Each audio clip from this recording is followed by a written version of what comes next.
Tyler Dunne of Go Long drops by the podcast today to talk about his deep dive into the current state of the New York Giants as done for his publication Go Long. That's coming your way next on a special edition of the Locked On Giants podcast.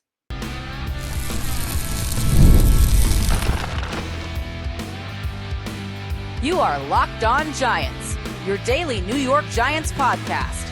Part of the Locked On Podcast Network, your team every day. This episode is brought to you by PrizePicks, the easiest and most exciting way to play daily fantasy sports. Go to prizepicks.com/LockedOnNFL and use the promo code LockedOnNFL, written in all lowercase letters, to win $50 instantly when you play $5. You don't even need to win to receive the $50 bonus. PrizePicks, run your game. Hello, New York Giant fans, and welcome to a special Labor Day edition of the Locked On Giants podcast, part of the Locked On Podcast family, your team every day. I'm your host, Patricia Traina, credential member of the New York Giants media for Locked On, as well as for New York Giants on SI.com, which is where you can find my written work. And as always, welcome on in to my Blue Crew community members, to my everydayers, to my newcomers, and everybody in between. Thank you so much for spending part of your day with us here on the Locked On Giants podcast. And if you are watching on YouTube, please consider subscribing to the channel. Click the bell so that you are notified every time I post a new video. And if you wouldn't mind, like the video. It all helps and is appreciated. All right, as promised, today's guest on the Locked On Giants podcast is Tyler Dunne of Go Long. Now, Tyler, for those of you who don't know, he's somebody that I've known for a long time. Does a great job. We go back to Bleacher Report, I think it is, right, Ty? I was trying to think when it began. I think it was probably a good 6-7 years ago. It's I think it's longer than that. But anyway, Tyler used to cover the Green Bay Packers. He was a beat writer. He was with Bleacher Report, and now he is out on his own. He has a website called Go Long. It's long form writing. So if you really enjoy lengthy, detailed, rich stories, that is the site you need to check out. And Tyler has a new series out on the New York Giants. It's a 3-part series in which I happened to run into him actually when he was doing or getting ready to do this. He was at Giants training camp, got inside access, got to sit with Joe Shane, got to sit with some of the players, Daniel Jones, did some one-on-ones, and he got some really, really interesting stuff that he's going to maybe tease to on the show, or maybe tell us. If we're nice to him, maybe he'll tell us what he got. So, all right, Tyler. We won't hold a gun to people's heads and tell them to subscribe. No, we'll do that gently, right? We could do it gently. You don't want to give away too much, but you want to give away a little tiny bit. Oh, absolutely. Besides, we go back a long time, right? Yeah. So, you give a little bit.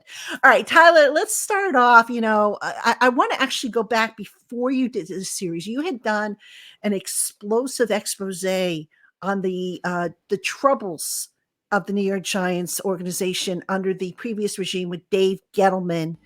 And for those who maybe weren't familiar with that, didn't get a chance to read it, can you just kind of summarize how that was maybe used as a springboard in looking at this current series that you just did and how the Giants are constructed and the direction they're headed? Absolutely. I think that we probably had a pod back then. That was the end of the 2021 season. And I know we probably did another pod discussing Daniel Jones and whether or not that's the franchise quarterback. And here we are, right? We'll probably touch on that as well. So it's great to be back with you, Patricia. Thanks so much for having me, first of all. I think a main goal, one of the main goals at golongtd.com is trying to get behind that curtain, see how this game really works, beyond the press conferences and beyond what a narrative may be pushed by any team. And don't take anything at face value because, there's a coach, I won't say what team he coaches for, but I thought he put it perfect. He said, you know what? The NFL is real life Game of Thrones. He told me that at one of my training camp stops. I'm like, that is so perfect.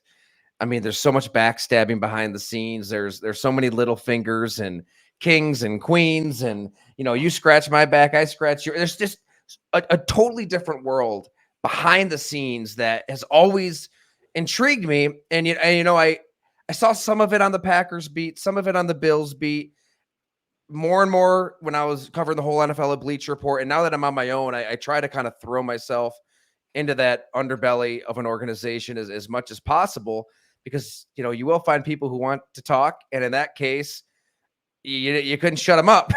There were a lot of people under Dave Gettleman who did not enjoy working for Dave Gettleman, the general manager, and were very detailed in how that Titanic was smashing into the iceberg as it was very close to hitting that iceberg, right? I think that was probably just a few weeks left in that season. So everybody knew he was on his way out. I don't know if people knew how bad it really was, in terms of, this is why the Giants drafted one player and not another. This is what a conversation is like in a pre-draft meeting.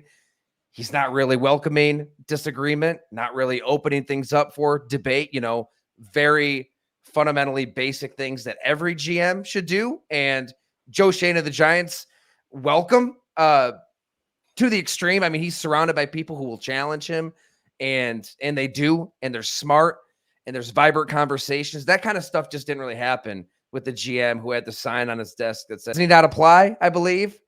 And one of the scouts underneath him said, he's got that sign on the desk, and guess who is the biggest? They don't hold back. And I tell you what, Patricia, it doesn't take much poking and prodding. And even for this story, I thought it would be relevant to just place a call to one of those scouts. It's been, 2-3 years since I had talked to this person, just to see and remind everybody, look, this is where the Giants were as an organization. There's so much, it runs so much deeper than a box score. It runs so much deeper than who you draft, who you don't draft. And he had plenty to say. And I thought his perspective was interesting too, because this particular scout also knows Joe Schoen pretty well. They were on the same scouting trail. So he had a perspective of, okay, this is what I know about Joe Schoen. And it's quite different than the GM you had before. But yeah, long story short, you don't know where you're going until you know where you've been. The Giants were in a really, really bad place. Got into that with the autopsy. And I think even though the wins and losses might not be there quite yet, we'll get into it. I feel like you've got the right people in charge of the New York Giants now. The Giants didn't deteriorate overnight. Obviously, it was a cumulative effect. And Joe Schoen, similarly, is not going to clean it up overnight. This is his third. He just finished his third off season. He had his third draft and whatnot. How close, in your estimation, do you think he is to having cleaned up the mess to where now he can really get into the nitty gritty of the rebuild? I think this is the year. This is the tipping point for the New York Giants. It's taken 3 full off seasons for Joe Schoen to clean up the financial mess. And I think it was about almost $14,000 that they rolled over. Laughable, comical. It's insane how little. I mean, really, you're pinching a few dollars together, and you're cutting good players, releasing good players like James Bradbury out of necessity. You don't have a choice just to keep your head above water, right? I mean, they're dumpster diving for players that are starting on Sundays on a week-to-week basis, and they're winning 9 games. They're winning a playoff game. I don't think anybody expected that. In this story, Tiki Barber, he brought up a conversation that he had with Brian Daboll that summer ahead of their first season. It was like, hey, what do we expect? And Brian Daboll was honest with him, basically said, we really can't do much at all on offense, so we're going to give the ball to Saquon Barkley. He wasn't lying. He knew what he had to do, and he didn't really have a choice. So I think, whether it's finances, whether it's just a general lack of talent, I mean, you think about how bad that Giants team was at the end, getting shellacked by Washington, by Chicago, I believe. It was ugly. You had quarterback sneaks on 3rd and 9 that we all remember so fondly, right? Sorry, listeners. But it was a bad team with no money to spend. You did have 2 high draft picks, so that was good. But also, even in that draft, it's not like there's a savior quarterback in waiting for you to draft. This was a bad draft class. I mean, unless you knew that Brock Purdy was going to be a $60 million quarterback, which nobody did. So yeah, it was a rough state of affairs, but I think mentioning all of that, what made it even a worse state of affairs was the culture. And I think early on covering this game, I always would roll my eyes when I heard culture and process and BS that you slap on t-shirts. I always thought it was just chum for a fan base to get people excited. I'm sure it is sometimes, but man, there really is something to that, Patricia. I mean, you've lived it. You've seen it with this team, coach to coach, GM to GM. You just need your employees in any business to be excited to go to work in the morning, right? That alarm goes off at 6 a.m. Are you dreading going to work? If you're an area scout in nowhere, South Dakota, and you're in a rental and you're missing anniversaries and birthdays, and you're wondering what the hell am I, you're going through an existential crisis, right? Like, what the work that I'm doing, what does it even mean? I think a lot of scouts felt that way under the previous GM. A lot of people in various departments in that building just woke up not really excited, not really fulfilled, not really feeling a part of things.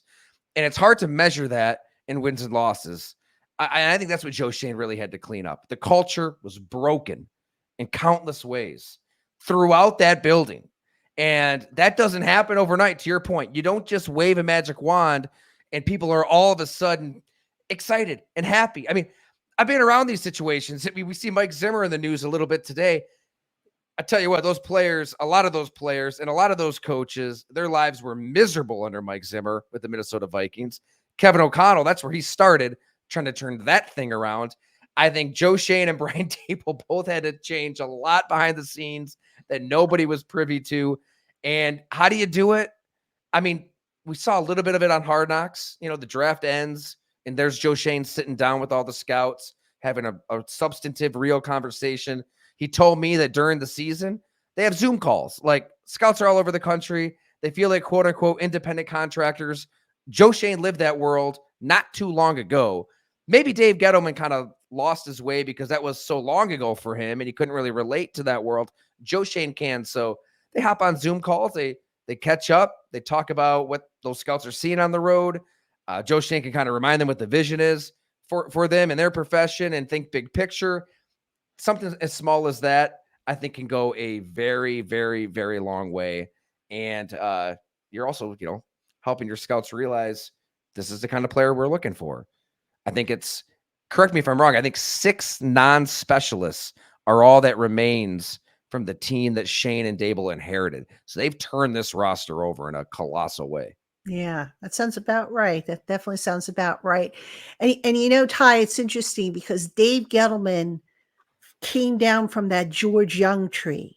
And for years, the Mara family and then the Tisch family, that George Young tree, if you notice, it was very close. So, when George Young retired, his assistant, Ernie Accorsi, took over. When Ernie retired, Jerry Reese, who had been the director of college scouting, he took over. And Gettleman, who was also on that same staff, he went to Carolina for a little bit, but then he came back after he parted with Carolina. So they just kept trying to go down that George Young tree. And the further away they got from George Young, the worse the results. So it was time, I think, for them to say, okay, you know what? The old Giant way isn't working anymore. We got to get fresh blood in here. And of course, they went to Buffalo, which has been a successful organization under Brandon Beane, from where Joe Schoen kind of, really learned the nitty gritty of being a GM. And they brought in him and Brian Daboll, and voila, you have this whole new culture. It's my mind. When you mentioned George Young, I think it was 1979, right, when he became the general manager.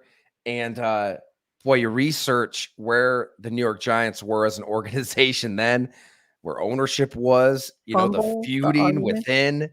Oh, just a broken organization in so many ways. And they needed to find somebody with an independent mind on the outside to come in and clean the mess up. So, on one hand, it's like, yeah, they've kind of all been George Young disciples, one to the next, to the next, to the next. But I think the history lesson is if you need to get yourself out of this really dark period in your franchise's history, which is where the Giants are now, no playoffs, 9 of the last 10 years. Oh my God, the end of 2021, you were covering those games, Patricia. You had bags over heads and $6 tickets and fans in clown suits and yelling down at John Mara. I mean, very similar juncture in Giants history. You've got to do what the Giants did in 79. Just think outside of your comfort zone, get an independent mind. John Mara, I think justifiably so, has drawn criticism for not thinking outside of the box, not getting an independent mind. So you got to give them all the credit in the world here. They did that. And Joe Shane and Brian Dable. I live here in Buffalo, talking to players and being familiar with this organization. I said it then when they were hired, and I'll say it, from the mountaintops now. I just feel like you got the right people in charge and somebody who understands how a football building should be run and how one decision can kind of affect another. And you saw that this offseason. So you don't pay Saquon Barkley this, so you can do this on the offensive line. So you can trade for Brian Burns. And we're going to draft 3 wide receivers in back-to-back years. And they're going to make $8.8 million this season when all these receivers are getting $30 million deals. We'll get to Daniel Jones. That's a biggie. But he gets how one decision can kind of affect the next. And Brian Dable is the best teacher of the quarterback position in football. I think you believe in Daniel Jones if you believe in Brian Dable. And not only that, he's the most authentic coach who can thread that needle of being unbelievably hard on guys and pushing his coaches and his players. But everybody knows it's coming from a real place, a genuine place. He has real relationships with everybody. One by one. You could just reach into a box full of names of everybody Brian Dable has ever coached in his career, pull it out, call that person. They'll drop everything they're doing and talk to you for 10, 15 minutes about everything they love about the guy. All right. We are talking with Tyler Dunne of Go Long, who has a new 3-part series out dissecting the New York Giants, getting really behind the curtain and taking a peek. When we come back, we're going to talk a little bit more about Brian Dable, and we're going to get to the hot topic, Daniel Jones. So please don't go anywhere. Hey, Giant fans. When I'm not covering the team, I enjoy going to live events, be they concerts, plays, or other sporting events. And with the Game Time app, I never have to worry about being shut out of any event. Game Time has a new feature called Game Time Picks that makes getting tickets for your favorite events even easier. Game Time Picks filters out the fluff to show you only the most incredible deals on great seats so that you don't have to waste time searching through thousands of tickets. With Game Time, there are no hidden fees. You'll know exactly what you're paying for before you check out. You'll get clear images of your seat views, and you'll also get event cancellation protection. And if you find tickets elsewhere in the same section and row for less, Game Time will give you 110% of the difference. So go on and get the tickets that you want. Download the Game Time app, create an account, and use the promo code LOCKEDONNFL for $20 off your first purchase. Download Game Time today. What time is it? It's game time. This episode is sponsored by BetterHelp. We all have self-care non-negotiables in our lives, but sometimes life throws us curveballs with our schedule changing to where it becomes easy to let our priorities slip. But even when that happens, non-negotiables like therapy are more important than ever. And if you're thinking about starting therapy, why not give BetterHelp a try? It's entirely online and designed to be flexible and suited to your schedule. Fill out a questionnaire to get matched with a licensed therapist, and if you find your assigned therapist isn't a match, switch at any time for no additional charge. Don't skip therapy day. Visit betterhelp.com/lockedon to get 10% off your first month. That's BetterHelp, HELP.com/lockedon. All right, everybody, welcome back to this special Labor Day edition of Locked On Giants. I'm your host, Patricia Traina. My guest is Tyler Dunne of Go Long, who has a new series out. Actually, it's not new. It's out. It's been out a few days now, but relatively new. And it takes a peek behind the curtain. It's a 3-part series, very extensive, really worth a look. I encourage you to go check it out if you can. Ty did a great job with it. And Ty, I want to talk a little bit, kind of pick up with something that you said in the last segment, towards the end of the last segment. You talked about Brian Dable. Now, last year, I guess maybe because of the losing and how they were losing, but there were a lot of reports of internal strife between Dable and the coaching staff. Joe Shane, got involved into to the point where he was listening on the headset. He said, "Oh, he tried to pass it off as, oh, I just was curious." We all know that's maybe not the case. But what did you learn about that period? And do you believe that has kind of passed and Dable is a different person now to where maybe he's not going to pop his cork as quickly as maybe he did last year? That's a great question. I think initially, I'm thinking back to my conversation with Joe Shane, and he kind of hinted at what you just detailed, Patricia. I mean, I think the quote was like, "You're drinking out of a fire hydrant early on," and he noted that Brian Dable hired only 5 coaches that he had worked with before, took a few chances at relationships that were new. Wink Martindale, probably the top of the list, defensive coordinator, and admitted, look, there were mistakes made. So who's at fault? What really happened behind the scenes with that relationship? I don't know. I wish I knew, because I see it here in Buffalo. I've talked to coaches that have been under Sean McDermott. I mean, that's another series that had to go along, the McDermott problem. And there were several who took issue with how the head coach was running things. And I do think that that's a different position, right? For as much as guys loved Brian Dable in Buffalo and want to run through a wall for the guy, but when you become the head coach, you're taking on so many responsibilities. The buck really does stop with you. So maybe there was something with the new role and the way they had all the success in year one, and then things fell apart in year two, like instantly. The first drive of the season against Dallas, just an absolute Armageddon of injuries. So it feels like it was just this perfect storm of absolute, what? It's a cluster, what, in every conceivable way. I have a hard time knowing who was at fault, who was right. Schematically, I thought that Tiki Barber put it best when he said, look, with Wink Martindale, it was just like blitz like crazy, have guys stunting and running all over the place, and just hope that quarterbacks mess up, which isn't the way you win in the modern NFL.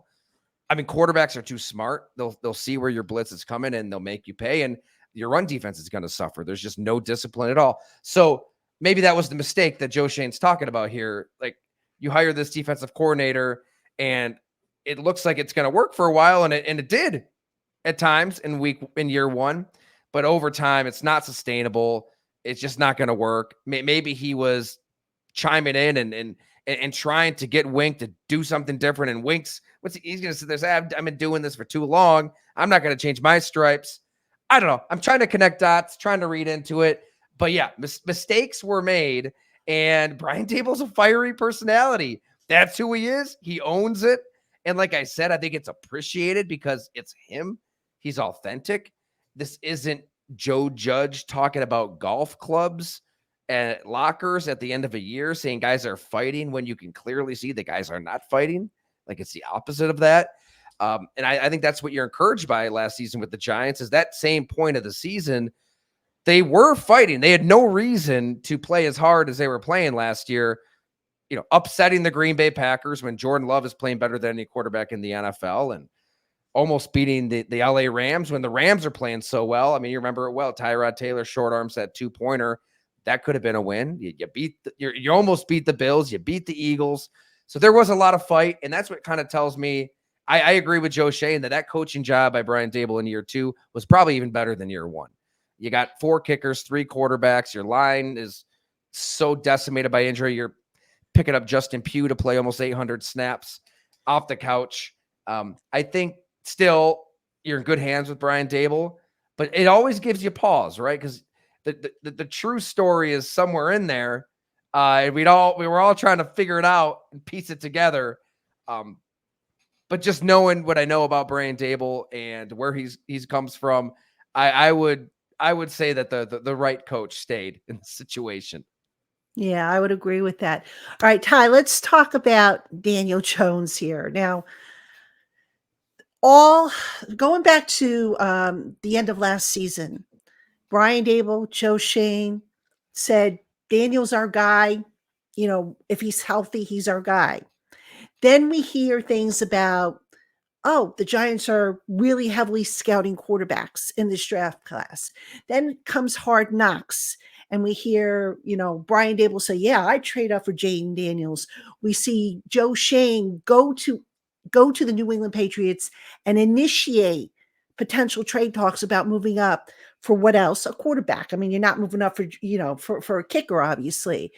So kind They of could have used one last year. seriously, but it's kind of a contradiction because they're saying, okay, look, we believe in Daniel Jones if he's healthy, but man, maybe we don't, because we're going to explore our options and we're going to look for another quarterback. And I always maintain that if you believe in a guy that much, you don't contemplate trading up in the first round, getting rid of assets to get another guy. Which to me, so what I'm getting at is I always detected a contradiction there. When you spoke to Shane, and also I know you spoke to Daniel Jones, what was your takeaway? How serious do you really believe the Giants were about moving up? And how did Daniel, Daniel has said, he wasn't happy with it, but I'm sure he probably opened up a little bit more to you. What did he have to say about it? And how was that motivating him? Yeah, he's pissed. Daniel Jones said point blank, it was not enjoyable to watch that. He actually saw a copy of those episodes a little before the rest of us did. And several times over, just kind of bit his tongue, yet still said plenty on this not being an enjoyable experience, and said he's going to use it. Right? Quarterbacks are going to go one of two directions. They're either going to kind of go that Carson Wentz route when they drafted Jalen Hurts and maybe mentally struggle with another quarterback in the room, knowing your bosses liked somebody and then in that case actually drafted him. Or you go scorched earth, Aaron Rodgers, 2 MVPs after they draft Jordan Love. Like in this case, and Daniel Jones does get this. I was like, look, they didn't draft a quarterback. They got you Malik Neighbors. He's like 100% happy with where we are. So I'm sure he's thrilled to have a legit stud at receiver, who I just drafted in fantasy, by the way. Everybody should. I mean, as you know, they're going to be running through this guy. Explosives will be the identity of this offense. But so at the end of the day, I get the argument of like, what should he be upset about? They got him a weapon. But also you're Daniel Jones. You got that contract extension. You're having conversations with the GM, with your coaches, you're rehabbing. You think that they should have my back as I'm fighting through this. I'm as pro player as it gets. I mean, if you read our coverage at Go Long, probably to the extreme, I take the players' side on just about every. I mean, these are the guys going out there risking their bodies, their brains for a sport. I mean, they make the NFL what it is. I also think the best GMs, though, make these cold, calculated, hard decisions. I mean, Joe Shane did kind of have to balance this out in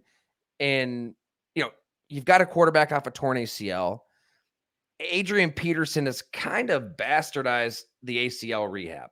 Like when he came back and played as well as he did off of his, I think it might have like skewed how we think about ACL recoveries and rehabs. At least it did for me. I mean, it got to the point where it was like, it's like Steph Curry going to the free throw line. I mean, of course he's going to make it. Of course he's going to rehab from an ACL. Like he'll be this. It's not the case.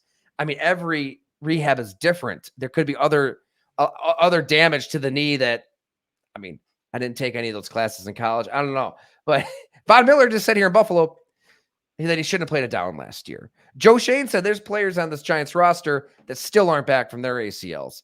So they didn't know early in the spring what they were going to really have in Daniel Jones. Like, is he going to be ready for training camp?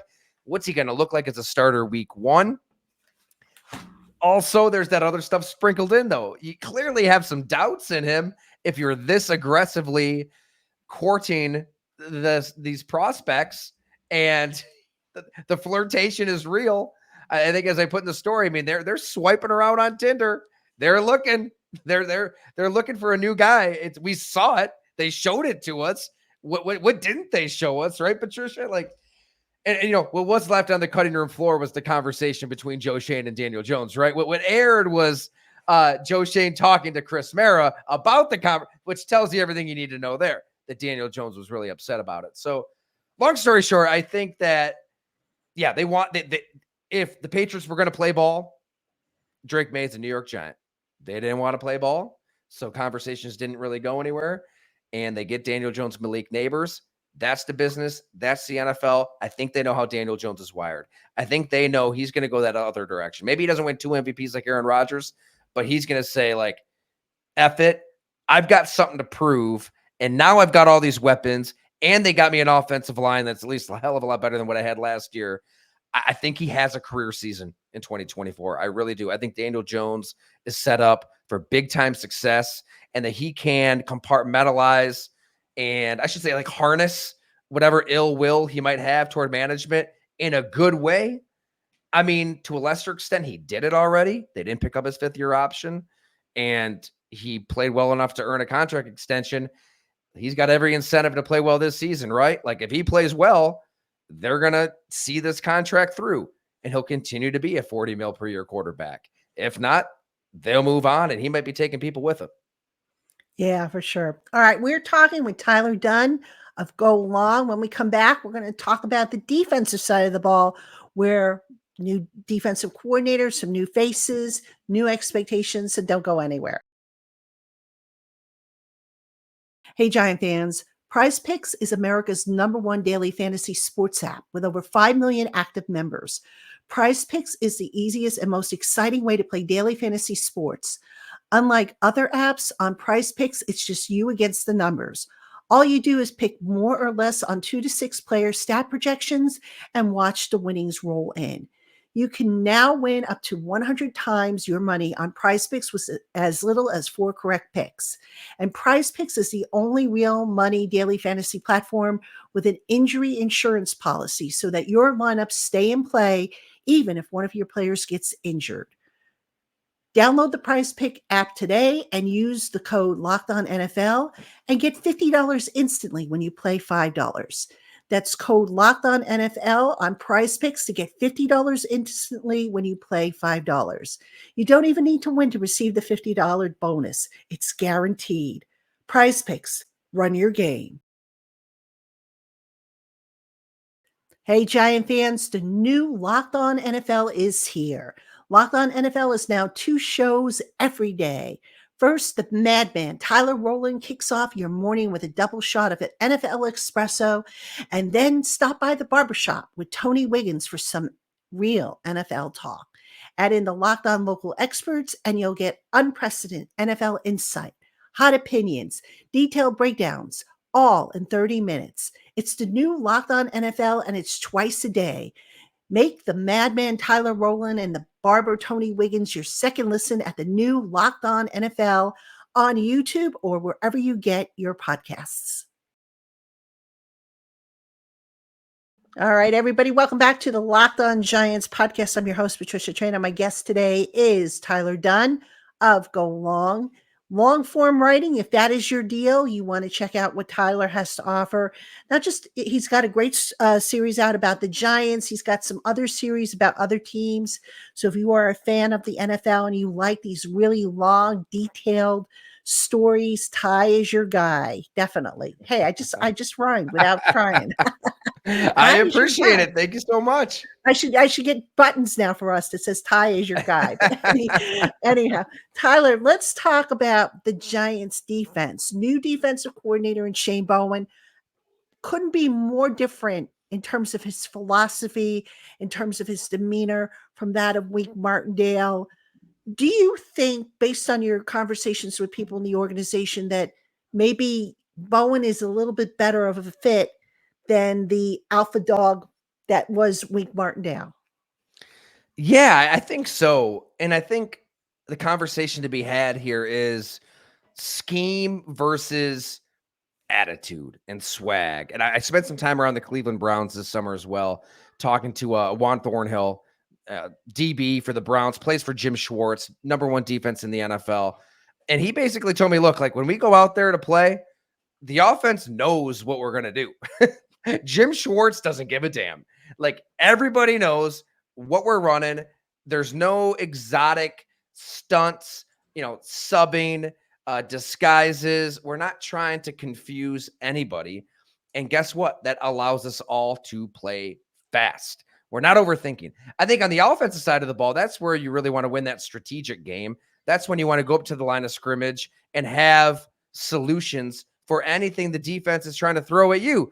When I was out there in New York, I talked to Allen Robinson for a while, and man, like asking him about the Pittsburgh Steelers in 2023 with Matt Canada, it was like asking him to relive, an encounter with a ghost. It was not an enjoyable experience for Allen Robinson. He said they go up to the line of scrimmage and whatever play was called is what they ran. So you basically just run into the teeth of whatever bait the defense was setting for you. That's not the case with Brian Daboll in this New York offense. There's choice routes and so many layers to everything that they're doing within the structure of a play. That's what he loved about it. It didn't last too long for him, obviously, but only had good things to say. But I think defense, that's where you want aggression and violence, and you're playing off instincts and attitude. And I think like Wink Martindale might have seemed to have had that attitude, but when you're trying to do so much and you've got guys running all over the place, it can also be counterproductive at times. I think this is going to be a sound, simplified scheme, but you can only run a sound, simplified scheme if you've got dudes who can win one-on-ones. Brian Burns, Dexter Lawrence, Bobby Okereke, and secondary, clearly some major questions back there. You saw it in training camp day in and day out. I only saw it a few days. We'll see how that shakes out. But I think that defensive players, by and large, they want to be in that straightforward, see ball, get ball state of mind. And you know what? Maybe every coordinator would love to run that scheme. You could only run it if you got the players, though. Bring it. Everything comes back to Buffalo for me. I apologize, but I covered Rex Ryan's first year with the Bills in 2015. That's what drove players nuts. With Jim Schwartz the year before, it was all of that, and Rex Ryan, for all the bravado, just confused the hell out of guys. They didn't really know what was going on play to play. You had Marcel Darius dropping into coverage. Mario Williams basically quit on the team at the end of the season. So I think the Giants kind of have the best of both worlds on defense, a scheme that will be green light, just go, just play. And thanks to some of the moves that Joe Shane made, they can stay healthy, some elite talent at very important positions to pull it off. They added Brian Burns to the defense, and we talked about Malik Neighbors on the offense. Do you think too much is being put on the shoulders of those guys, given how high profile of an acquisition each was? Ooh, I really love that question. Yeah, maybe, right? Maybe the success of some rookies recently. I'm thinking of CJ Stroud just last year is gonna just throw us off on what a rookie should do in year one. And there is a lot on Malik Neighbors. The team giving him number one on the jersey, pulling it out of retirement, tells you everything that the team thinks about him. And then defensively, yeah, same deal. I think that, though, this kind of comes back to what Joe Shane was talking about too, and finding the right kind of temperament and personality to build a team with. Like they know what they're getting into when they draft a Malik Neighbors and when they sign a Brian Burns and draft a Kayvon Thibodeau. Like you kind of know what personality you're bringing into the equation. It's like a chemistry experiment. That's how Brandon Beane put it here. Like you're always trying to find the right mix. You can't just find a bunch of choir boys. You gotta have some bad boys in there. You gotta have a Malik Neighbors who reminds you of Steve Smith.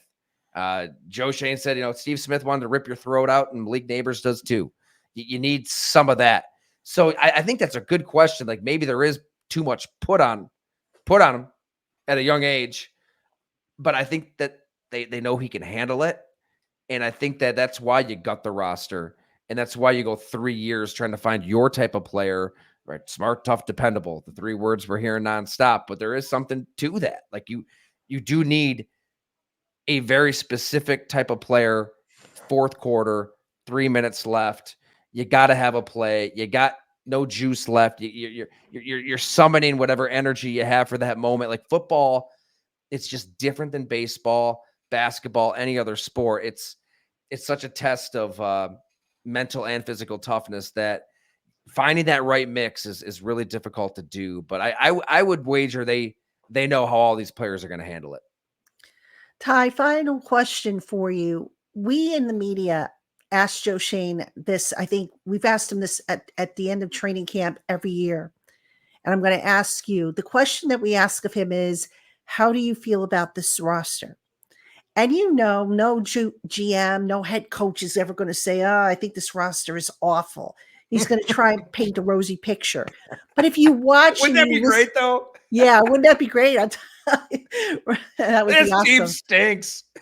But no, I mean, but anyway, you watch the body language, you listen to the tone of voice, and sometimes, despite what's coming out of their mouth, the rest of it kind of tells you another story. When you spoke with Joe Shane, I don't know if that question came up, but overall, what would you say his true feeling is about the roster that's been assembled and how much more competitive this roster can be versus what they had last year when they were basically trying to stay afloat?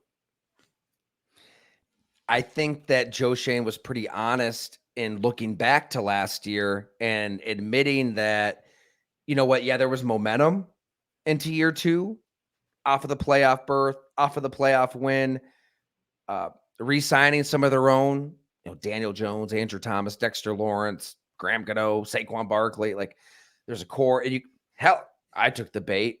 I remember picking the Giants to win the division last season. And I think that Joe Shane even admitted, like, we had depth issues. Like, we were excited, but man, did we have some depth issues. And the injuries really showed that. So I think that this year it's legitimate optimism. He legitimately feels comfortable going into these games. I'm paraphrasing, but it was down these lines. And you're not just like on edge, terrified that one injury could spiral you a bad direction. Like, I think they're feeling really good about their depth because it was a full off season of having money to spend and making those hard decisions, like going against your boss, your owner, who wanted Saquon Barkley and was terrified that he'd be a Philadelphia Eagle, said he'd lose sleep if he's an Eagle. I can't, that is such, you can't underestimate that. So many GMs would just do what their owner wants or says or orders or implies for self-preservation. Joe Shea knew he couldn't do that. I mean, you're not going to lose. Hey, maybe you can bookmark this and I'll look like a fool. I don't think you're going to lose much Saquon Barkley to Devin Singletary. I really don't. I think Singletary is going to be just fine in his role with this offense. And Joe Shane knew that. So you save some money. You can pay for some offensive linemen. You can swing the deal for Brian Burns. You draft Malik Neighbors, Tyrone Tracy. We'll see how he factors into it as well. But I think he is feeling good. He wouldn't put an expectation on it. I mean, he's smart enough not to just say, hey, playoffs are bust. But I feel like they're quietly confident going into this season that they have the team that's ready to win and give everybody hope for the future. It does come with that extra comment, though. This is a big season for Daniel Jones. Now we're going to see what we have in Daniel Jones. Like, this is the most talent he's had around him. Brian Dable's calling plays. They believe in him. They do. Even though they were flirting with those draft prospects, Shea Tierney, sitting down with him, genuine belief that this guy has the game and can pull the trigger and complete the passes downfield that will be called in this offense now. This isn't going to orbit around a running back. This isn't going to be about choice routes to Isaiah Hodgins and play act. Like, they're going to run Brian Dable's offense in full finally. They believe that he can function within that, and they believe he's the right person to lead this team. But there's still that little asterisk, like, we got to see it. We got to see it. And here we are. Football's here. Now we're going to know. I think that's the feeling of a lot of people. They're like, okay, Daniel's, it's clear that he's the guy. I'm sure there are still fans out there who would rather he not be the guy, but he is the guy. No more excuses for him. You got a better offensive line, got Malik Neighbors. The running game is not as disastrous as some will have you believe. Dable, who designed that offense, is calling the plays, as you mentioned. No more excuses. Daniel Jones has to step up. They all have to step up, but in particular, this is a make or break year for Daniel Jones. It really is. It is. I get it. Like, what is it? Almost 2,000 pass attempts and 61 starts, and you have that kind of body of work. Like, you play that much football. Maybe we know who you are, and maybe Joe Shane looks back at this with regret on not only not throwing the kitchen sink at Elliott Wolf, but also JJ McCarthy, Bo Nix, Michael Penix. I mean, they were all available. And you draft that quarterback. You don't get a Malik Neighbors, but maybe you do buy yourself a little time, right? Back to that self-preservation and like, okay, this is the guy we're building around. Let's move forward long term. They didn't do it because there is that genuine belief there in Daniel Jones. They do think that this can be the guy. And I tend to believe in Daniel Jones because I believe in Brian Dable and Joe Shane. And if they're going to like put their careers on the line this year for this quarterback, I think it's going to work out. I really do. You know, there was a source that I had back on the Autopsy series from 2021. And he read what I had last week, One Giant Leap. And he, in so many words, he said, like, what the hell happened to you? Like, what do you do? I said, what happened to me? What happened to the Giants? They had incompetence, right? You had, for the lack of a better word, a buffoon as the general manager that guys did not like working for, who made mistake after mistake. He's gone. And now you have competence. Like, the Giants made the right moves here. And you give ownership credit. Like, I think there was some legitimate concern, like how much is family involved with things here. I don't, after talking to more people, I don't come away concerned. I don't think that is an impediment at all. And I think that ownership, the role with John Mara and Joe Shea, I think it's genuinely an owner who just wants to know why we're making certain decisions. I don't think there's edicts and orders and you do this because I said so. I think that he knew at that point of the organization, like, he had to let an independent mind run this thing. He has. It's been 3 years. This is the breakthrough for the New York Giants.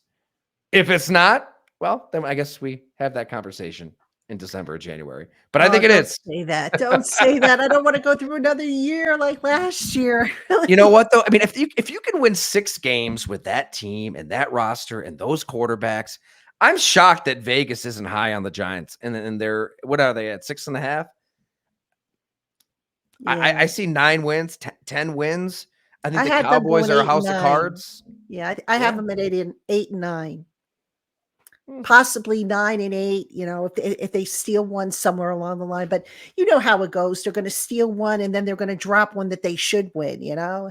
It always happens. So, all right, Ty, before we say goodbye, tell everybody where they can find your work and how they can sign up for Go Long.